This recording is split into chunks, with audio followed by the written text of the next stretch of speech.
이렇게 영적 노아 시대 유치원기를 통해서 원시 복음의 그 메시지가 이렇게 구체적으로 보여지기 시작하고, 그보다도 창세전에 그 신비가 조금씩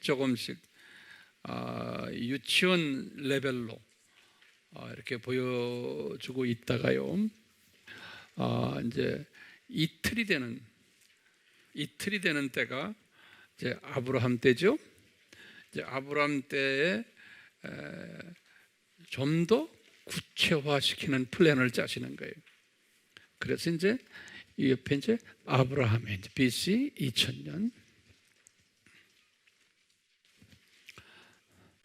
이제 하나님이 이미 다 우리 예수님께서 계획하셨지만, 이제 이때까지는 한 개인들을 사용하셨는데, 개인들 이제 이틀이 딱 되면서 발전시켜서 아브라함이라는 한 사람을 통해서 민족을 이제 형성시키고, 그것도 두 종류의 민족을, 이스라엘과 아랍 민족을 이제 세우시는 그런 큰 계획 속에서 이 아브라함을 이제 선택하셨는데, 이 선택은 우리 바울이 말했죠. 로마서 8장 29절 30절에 보면 뭐지? 예지하셨고 예정하셨고, 예정, 그리고 나중에 때가 되어서 부르시는 거예요. 그런 차원에서 이미 다 아브라함이 태어나기 전이에요. 아브라함이 자기 어머니의 뱃속에 있기 전에 예지하신 거죠. 그것을 우리가 성경 구절 어디를 우리가 항상 이야기해요. 예레미야 1장 5절이에요. 예레미야 1장 5절.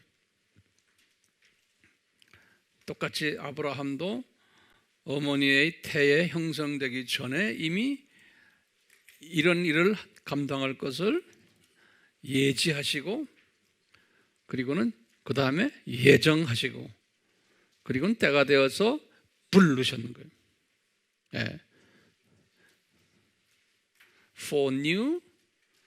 foreknew라고 그래요. 우리 영어권 사람 몇 사람이 앉아서 제가 가끔 써요. foreknew, predestined,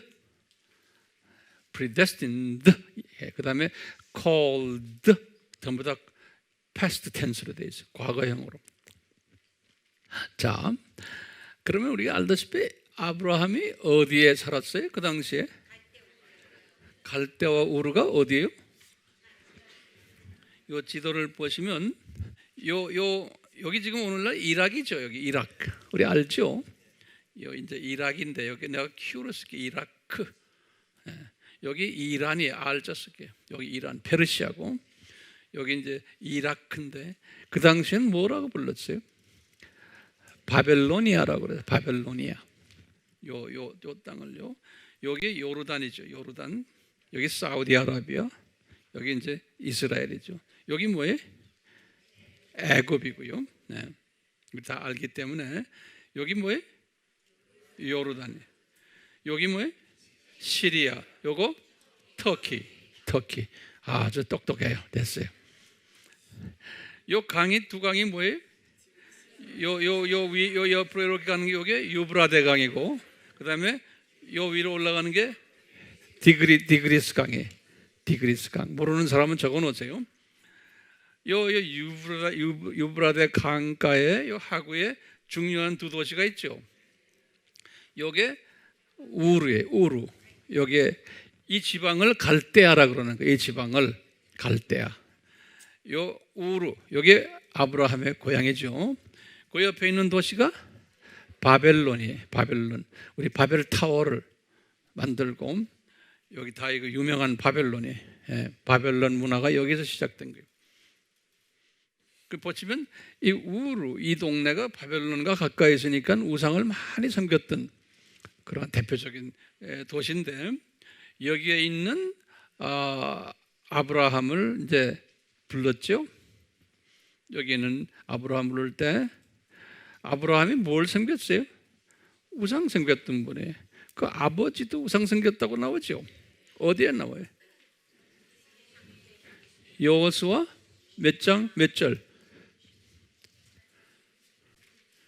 여호수아 제일 마지막 24장 2절이에요. 여호수아 24장 2절에 보면 그 아버지가 우상을 섬겼던 분이었다 그랬어요. 나와요? 그러니까 무슨 우상이에요? 바벨론 종교의 우상이에요. 그러니까 똑같이 아브라함도 말할 것도 없죠. 근데 그런 우상을 섬겼던 분을 미리 임의적으로 픽업한 거예요. 근데 그냥 픽업한 게 아니죠. 이분 어머니 태에 있기 전에 이미 다 아셨어요. 있으실 것을 미리 다. 그러니까 거기엔 뭐가 필요한가 하면 은혜가 그분에게 임했던 거예요. 그러니까 어머니의 태에 형성되기 전에 이미 은혜가 grace, 은혜가 먼저 임했던 거예요. 그분에게.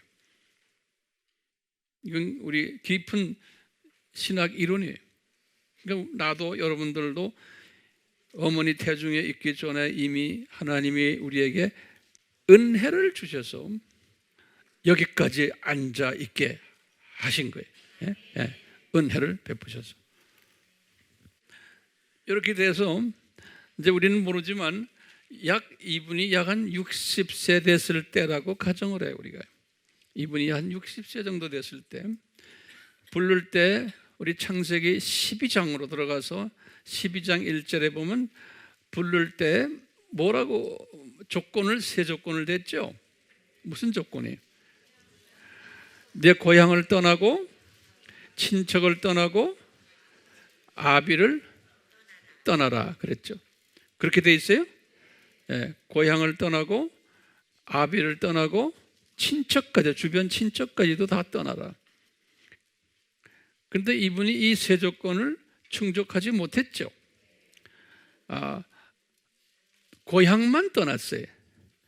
고향만. 그리고는 아버지 어머니도 다 모시고 또 친척인 조카 롯도 데리고 이렇게 이분이 떠났어요. 그렇게 떠났기 때문에 우리 아바에서 이거 자세히 공부했죠. 떠났기 때문에 이분을 실은 어느 땅으로 가라는 말을 직접 하지 않았지만 마음속에 갈린 땅이 어느 땅이에요? 요 가나안 땅이죠. 요 가나안 땅. 가나안 땅으로 이제 보낼 작정을 하셨는데 이분을 어디로 올려보냈어요? 하란으로 올려보냈죠. 요 하란. 여기서 한 15년 정도 있은 거예요. 그래가지고 이때 이제 어머니 아버지 다 이제 세상 떠나고 그래서 아버지 테라가 세상 떠난 후에 부모님 다 떠나고 이제 조카 하나만 남았을 때 이 하란을 떠나게 한 것이 75세 때예요. 이분이 75세가 돼가지고 가나안 땅으로 내려오는 거예요.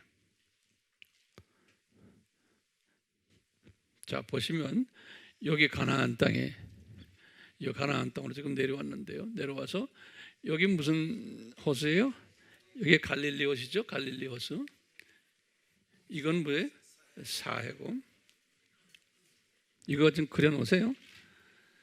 이분이 그 창세기 12장에 보면 이 가나안 사람들이 사는 가나안 땅에 와서 제일 먼저 어디에 도착했어요? 네? 세겜이 어디예요? 요 세겜은 우리 이스라엘 가봤죠? 여기 사마리아 지방이죠. 가운데 여기 이제 예루살렘인데 요 정도가 세겜에 도착했어요. 세겜에서 도착한 후에 그 다음에 또 어디를 내려갔어요? 베델로 내려갔죠. 여기 지금 이스라엘인 여기 예루살렘인데 여기서 한 베델이 한 10km 북쪽 요 동네에 베델에 내려간 게. 베델 장로님 여기다가 세겜, 그다음에 베델. 요 예루살렘은 요 사해 꼭대기에서 몇 킬로라고 그랬어요? 26킬로예요. 요 예루살렘을 여기다 써놓으세요. 살렘이라고 부르기도 하고, 여기다가 모리아 산이라고 부르기도 하고요. 또는요, 여기다 또 쓰세요. 시온성이라고 부르기도 하고, 또는 요 밑에다가 다윗성이라고 부르기도 하고, 다 공통적인 이름들이. 네.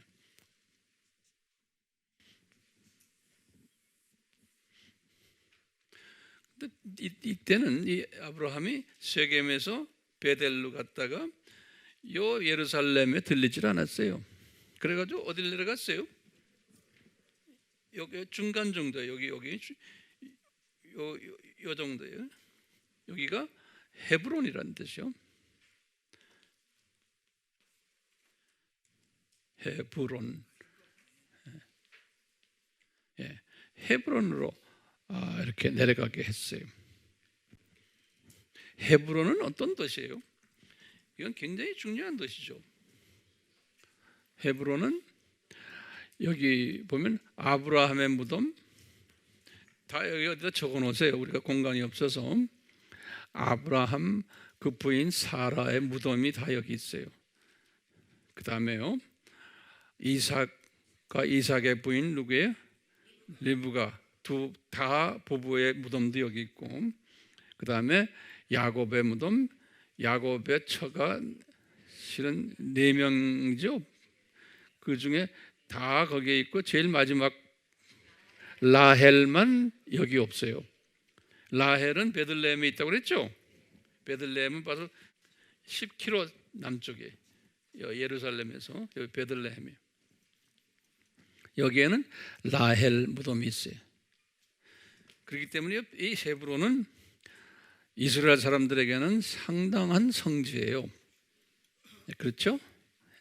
그런데 우리 알다시피 무슬림들에게도 이곳이 성지인 거예요.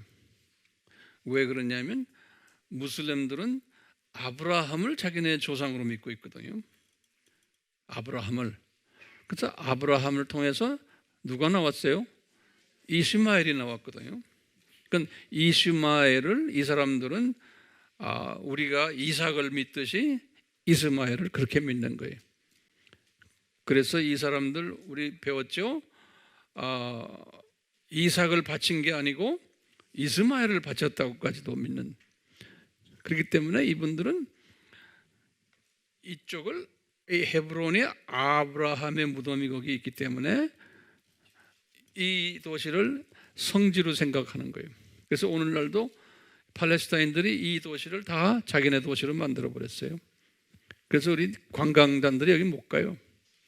네. 알다시피 베들레헴도 지금 이슬람 도시가 되어버렸죠.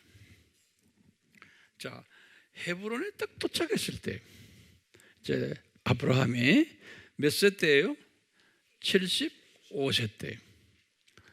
헤브론에 도착했을 때 갑자기 아브라함에게 예수님이 나타나신 거예요. 예수님이 나타나서 하시는 말씀이 창세기 15장 13절에서 16절이. 이 말, 이거 중요한 말씀이었죠. 아주 중요한 말씀을 이때 하시는 거예요. 이 말씀이 뭐예요? 이 말씀이 얘야, 지금 헤브론에서요. 그런 거예요. 너 이제 눈을 들어 이제 이 땅을 다 봐라. 이제 하시면서 이 모든 가나안 땅을 너에게 줄 것이고, 그 다음에 뭐라고 그러냐면 네 후손이 이방 땅에 가가지고 400년 동안 노예 생활할 거라는 거예요. 그리고는 4대 만에 이 땅으로, 즉 이 가나안 땅으로 다시 돌아올 거다 그러는 거예요. 그러니까 400년 노예 생활을 하고 있다가, 근데 그 당시에 이 말씀을 들었을 때 아브라함의 입장에서는 이게 실감이 안 가는 거예요. 왜냐? 자기 잠깐 지금 이민 보따리 들고 와서 자녀도 없었을 때예요. 예. 그럴 때 이런 말씀을 하시니까 상당히 황당하죠. 그래서 이분은 그렇게 그냥 한쪽 귀로 듣고 한쪽 귀로 이제 넘긴 것 같아요. 근데 이 말씀이 엄청난 이 구약 전체, 신약 전체를 뒤흔드는 말씀이 된 거예요. 이 말씀이 우리 기독교의 엄청난 보물 같은 말씀이 되고, 이것이 창세전 하나님의 신비를 이루는 기가 막힌 말씀인 거예요. 이 말씀이.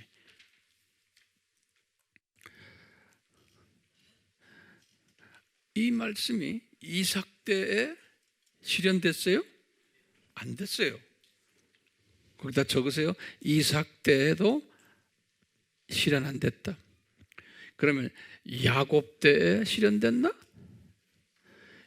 야곱 때에 실현이 됐어요. 야곱의 12 아들들 중에 그 큰 아들들이, 막내는 벤자민이 있고 그 막내 바로 우리 형이 요셉이죠. 그 요셉과 벤자민을 야곱이 사랑하니까 질투가 나가지고 요셉을 미디안 사람들을 통해서 애굽에 이제 팔아버린 거예요.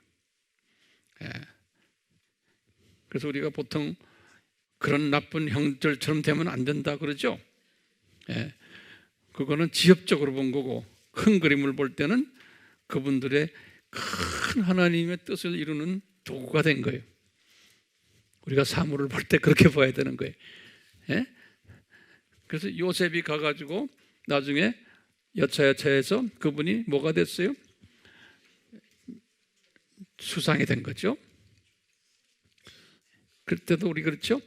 요셉처럼 출세해야 된다. 우리가 요셉처럼 복받고 출세하려면 어떻게 해야 된다 가르쳐 주죠. 그건 아주 지엽적인 하나님의 말씀이에요. 큰 그림에서 보지를 못하는 거예요. 우리 기독교인들을 그렇게 만들어 버렸어요. 근데 그건 당연한 거예요. 그렇게 볼 수밖에 없어요. 이 큰 그림을 못 보면요. 그래서 이제 요셉이 지금 목적이 뭡니까? 이스라엘 민족들이 애굽으로 내려가야 되는 거예요. 그렇죠? 내려가야 되는 그것을 이루려면 이런 과정들이 필요한 거예요. 자, 내려가야 되는데 요셉만 내려갔지 나머지 분들은 내려갈 수가 없잖아요.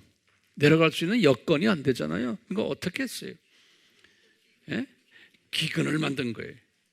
그러니까 이 기근이고 뭐고 이런 것들도 다 이 기후변화 이런 것들도 하나님의 큰 뜻을 이루시기 위한 하나의 도구들인 거예요. 그리고 역사적인 당연히 일어나야 되는 것들이에요. 그러니까 우린 지금 이런 것을 그냥 그 당시의 사건으로만 보지 말고 오늘날도 마찬가지예요. 예수님의 재림절에는 이런 기근들도 있고 전쟁들도 있고 다원주의들도 있고 모든 것이 있다는 것을 말씀했잖아요. 그 다음에 다 부패하고 예수님이 마태복음 24장에 말씀하신 대로 이런 일들이 지금 일어나고 있잖아요. 남북 문제고 뭐고 북한이 저렇게 악하게 놀고 이런 것은 당연히 있어야 되는 거예요. 그렇죠? 당연한 거예요. 이걸 없애려고 하는 크리스찬들이 뭡니까? 무슨 그룹이? 진보. 그 다음에 무슨 또 뭐예요? 무천년주의는 아니죠. 어느 주의에? 후천년주의자들이 그러는 거예요. 이거 공부 안 한 사람은 이게 무슨 소리인지 모르는 것 같아. 기초가 안 된 사람은. 근데 그 후천년주의 사람들이 지금 대부분이죠. WCC 멤버들 다예요. 로마 카톨릭도예요. 그러니까 기독교의 70-80%가 이 세상을 악을 없애고 이 세상을 평화롭게 만들고 이 세상을 천국화 하자는 사상이에요. 요새 내일이면 크리스마스 아니에요? 각 기독교 교단들이 한국에서도요, 이제 교단의 높은 분이 크리스마스 축하 메시지들을 기독교 신문에 내요. 광고식으로. 거기다 내는 게 광고 뭐로 나오는지 아세요? 예수님의 이 성탄을 기해서 이 세상에 평화가 깃들기를, 이게 메인 메시지들이에요. 그러면 많은 사람들을 오도시키는 거예요. 일반 사람들이 볼 때는 참 멋있는 말이죠. 그렇지만 그렇게 대평화가 아니고 앞으로 전쟁이 일어나고 어려움이 오는데 이쪽을 보지를 못하게 만들어놓는 거예요. 우리나라에 있는 교단들이 다 그래.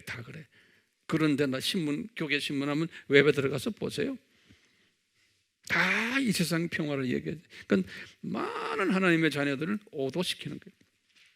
그거보다 어떻게 해야 돼요?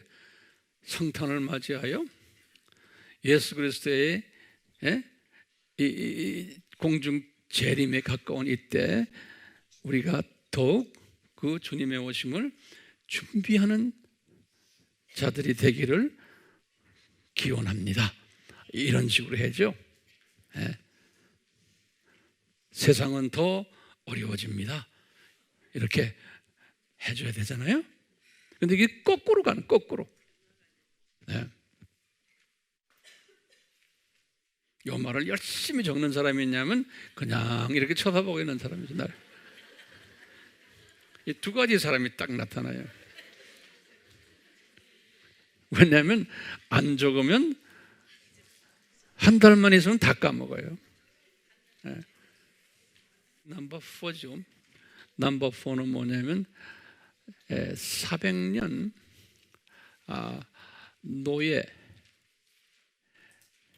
400년 노예 예정 어린 양. 예정의 예언 하는 게 400년 노예 예언 어린 양, 이렇게 쓰시고요. 요것은 이제 아브라함 때는 영적 초등학년기 이렇게 썼어요. 영적 초등학년기. 네. 그리고는 아브라함한테요, 이제 이 기근을 일으켜서 몇 사람이 내려갔어요? 70명이 내려갔어요. 온 식구가 다 내려간 거예요. 이 말씀 그대로. 그리고는 애굽은 요셉의 그 꿈의 해석에 의해서 기근을 잘 모면하고 음식을 잘 보존했기 때문에 이스라엘 사람들을 도울 수 있었잖아요. 이런 얘기 우리 잘 알잖아요.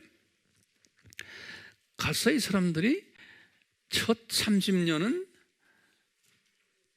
요셉 때문에 대접을 잘 받았다는 이야기 알죠? 그래서 430년을 그곳에서 보냈다 했는데 그 30년은 대접받았던 기간이에요. 그리고는 이제 요셉도 죽고 이제 요셉을 돕던 모든 정치 지도자들이 죽은 후에 나머지 400년은 노예 생활을 하는, 말씀 그대로 아브라함에게 약속하셨던 이 말씀 그대로 노예 생활하는 모습들을 우리가 알고 있어요. 이렇게 이제 한 다음에 아브라함에게 또 한 번의 영적 초등 학년기의 메시지를 주시는 거예요. 이건 굉장히 중요한 메시지. 요 아브라함이 이제 헤브론에서 이 말씀을 듣고 이분이 이 밑으로 요 사회 바로 여기 부엘세바라고 그러죠. 부엘세바. 부엘세바로 내려갔어요. 거기서 이제 이분이 부엘세바 도착하기 직전에 이삭을 낳았어요. 예, 이삭을 이제 낳고 이삭을 브엘세바에서 키웠어요. 그래서 이제 이삭을 키웠는데 이삭이 16살 정도 됐을 때라고 학자들은 이야기해요. 이삭이 한 16살 정도 됐을 때 갑자기 예수님이 아브라함에게 나타나셨어요. 그래서 아들을 저 모리아 산에 데리고 가서 죽여라.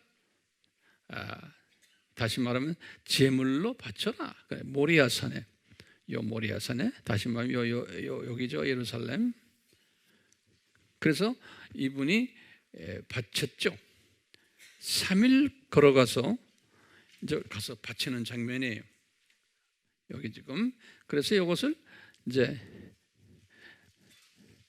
뭐라고 우리가 불러냐면 다시 넘버 5예요. 넘버 5. 다섯 번째는 모리아 산의 어린 양, 그러는 거예요. 모리아 산의 어린 양. 요 이삭이 누구의 표상이에요? 예수님의 표상이에요. 바울이 어느 성경에서 말했어요? 갈라디아서 3장 16절. 3장 16절? 맞아요? 한번 보세요, 다시. 그렇게 나와요? 예? 예, 그거 딱 외워두세요. 갈라디아서 3장 16절에 요 이삭이 예수님의 표상이라는 거예요. 그래서 구체적으로 예수님이 창세전에 교회 가졌던 하나님의 신비의 그 저주를 받을 장소까지 딱 정해주는 거예요. 요 아브라함한테. 예수님이 저주를 받으실 장소를 요 이삭 사건을 통해서 정확하게 가르쳐 주시는 거예요. 그러니까 이 이삭 사건은 기가 막힌 사건이에요. 그러면서 이삭 대신에 누구를 이제 준비했어요? 어린 양을 딱 준비하신 장면. 우리 알잖아요? 그러니까 이건 역사적으로 큰 사건인 거예요. 모리아산의 어린 양.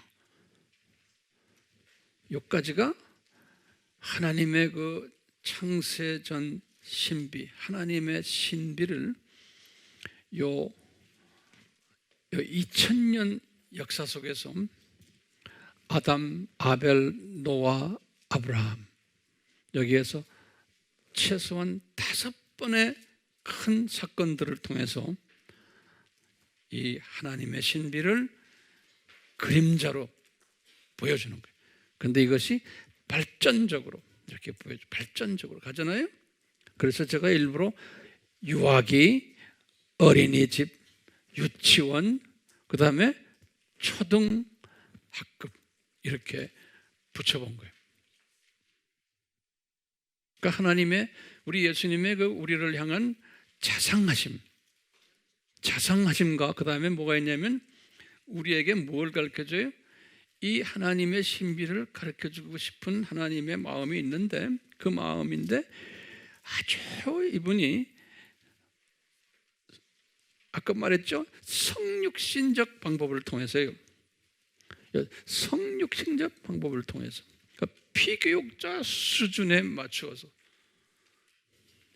저 무대의 연극 배우들이에요. 저분들이 우리를 위해서 현장 교육을 사용하시면서 그냥 구체적인 현장 교육들이, 시청각 교육을, 눈높이 교육으로, 단계적 교육으로, 그 다음에 역사 속에서